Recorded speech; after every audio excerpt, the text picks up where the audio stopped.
Welcome to Fun Maths. It's another day to solve function problem. To do this, follow me. The question says given f of x equals to x cubed minus 1, g of x equals to x squared plus 4. What is g of f of 2? This is what we call composite functions. To solve composite functions, what you do is this. First of all, work with the function within the bigger function. If we've gotten f of 2, then we can look for g of whatever is going to be there. Do you understand? Okay, so first of all, we have f of x equals to x cubed minus 1. F of x, in this case, we are looking for f of 2. It means that x equals to 2. So f of 2 is equal to, replace x with 2. Replace x with 2. This becomes 2 to the power of 3 minus 1. 2 to the power of 3 is 2 multiplying itself 3 times, which is 8. 2 times 2, 4 times 2, 8. So this is equal to 8 minus 1. So f of 2 is equals to 8 minus 1, which is 7. Now, we've gotten the value of f of 2. That's one function.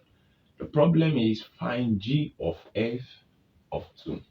So g of f of 2 is the same thing as replacing f of 2 now with 7. So that we are looking for g of 7. Now, in this case, we had g of x. Okay, g of x is equal to x squared plus 4. So it means that x in this case is equal to 7. Since we are looking for g of 7, replace x with 7. Now, at this point, we said x is equals to 7. So what we're going to do is replace x with 7 from this problem.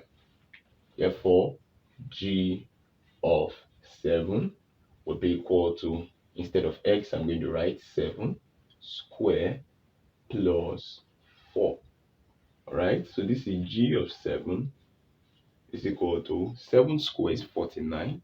So we have 49 plus 4. G of 7 is equal to 49 plus 4 is 53. So this is equal to 53.